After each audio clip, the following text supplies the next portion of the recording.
আচ্ছা, এখন হচ্ছে থালবেগ প্রোফাইল। থালবেগ প্রোফাইলে আমাদের যেই টোপোশিটটা দেওয়া থাকে ওইটার মধ্যে শুধু ড্রেনেজ প্যাটার্নই অনেক বেশি দেওয়া থাকে। ধর অনেক বড় নদী থাকে, ওইটার মধ্যে পুরা ওই এলাকার একদম ঘিজিবিজি অনেক থাকে, ঠিক আছে?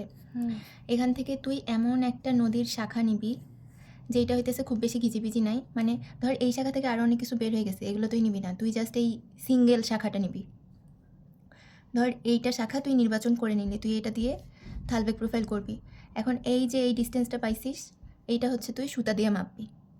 সুতা দিয়ে মাপলি, এবার সুতাটা তুই ইঞ্চি স্কেলে মাপবি যে সুতাটা কত ইঞ্চি হয়েছে।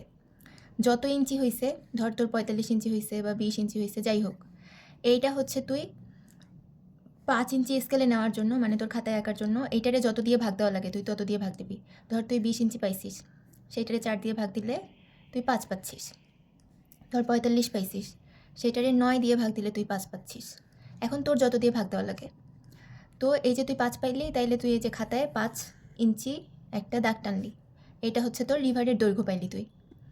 এখন তোর দেখতে হবে যে এই যে রিভার আছে তুই যেটা নিছিস সেটার মধ্য দিয়ে কোনো কন্ট্যুর ছেদ করছে নাকি। যদি মধ্য দিয়ে কন্ট্যুর ছেদ করে তাহলে ভালো কথা, আর যদি ছেদ না করে তখন তুই দেখবি যে এই রিভারের আশেপাশ দিয়ে কোনো কন্ট্যুর গেছে নাকি। এখন যেগুলা গেছে এখানে মিনিমাম তোর 3টা কন্ট্যুর লাগবে, এর বেশিও নিতে পারিস কিন্তু 3টা লাগবেই। এখন হচ্ছে তুই এই ধর এই কন্ট্যুরটা এখানে সবচেয়ে কাছে আছে, রিভারের কোন জায়গাটায় সবচেয়ে কাছে আছে, তুই এই জায়গাটা একটা সেকশন করলি। তারপরে ধর এই কন্ট্যুরটা রিভারের কোন জায়গায় সবচেয়ে কাছে আছে, তুই এই জায়গাটায় একটা সেকশন করলি। আবার ধর এই কন্ট্যুরটা রিভারের কোন জায়গায় সবচেয়ে কাছে আছে, সেই জায়গাটায় আরেকটা সেকশন করলি। করার পরে এখন হচ্ছে তুই এই যে শুরু থেকে সোর্স থেকে এই ফার্স্টে সেকশন করছিস, এই ডিস্টেন্সটা আবার সুতা দিয়ে মাপবি। সুতা দিয়ে মাপে আবার ইঞ্চি স্কেলে তুই সুতাটা মাপবি যে কতটুকু হয়েছে।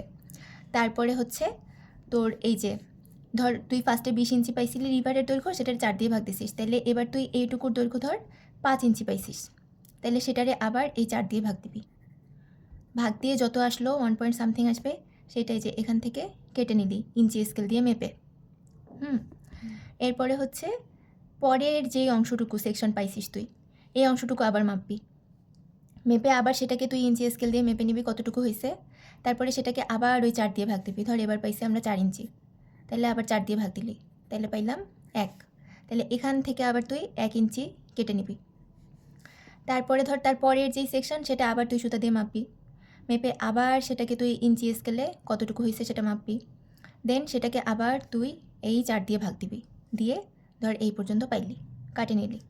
এখন হচ্ছে থালবেগ প্রোফাইল হচ্ছে তোর রিভারের লঙ্গিচুডনাল প্রোফাইল। তো রিভারের সারফেসটা কীভাবে বাহিত হচ্ছে এইটাই দেখানো হয়। তো এখানে কন্ট্যুরগুলোও তুই একটা সিকোয়েন্স অনুযায়ী পাবি, মানে বেশি কন্ট্যুর থেকে আস্তে আস্তে তুই কমের দিকে যাবি। এখন ধর এই পোর্শনটা উপরে আছে, তাহলে এইদিকে আমরা বেশি কন্ট্যুর পাবো। ধর এইদিকে আমরা দাগটা দিলাম, দিয়ে এখন তুই যেই কন্ট্যুর পাইছিস, এটা ধর তুই পাইছিস 500, এটা পাইছিস 300, এটা পাইছিস 200, তাহলে এই 1 ইঞ্চির মধ্যে তুই দাগ কাটলি। ফার্স্টে তুই হচ্ছে 500 দিলি, তারপরে ধর 300 দিলি, তারপরে 200 দিলি। এখন এই সেকশনটা তুই করছিস এই 500 এর এই জায়গায়, তাইলে এই বরাবর 500 এর এখানে একটা ফোঁটা দিলি। তারপরে সেকশনটা করছিস 300 কন্ট্যুরের জন্য, এই সেকশনটা, তাহলে এই বরাবর 300 এর ওখানে আরেকটা ফোঁটা দিলি।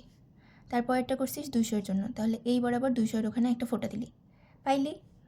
এখন আমাদের রিভার কিন্তু এখানে আসেই শেষ হয়নি, কারণ আমরা রিভারের লাস্ট পর্যন্ত কোনো কন্ট্যুর পাইনি, রিভার আরও এত দূর আছে।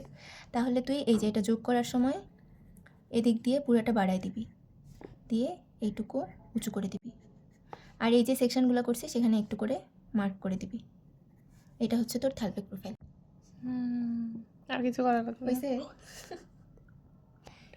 হ্যাঁ।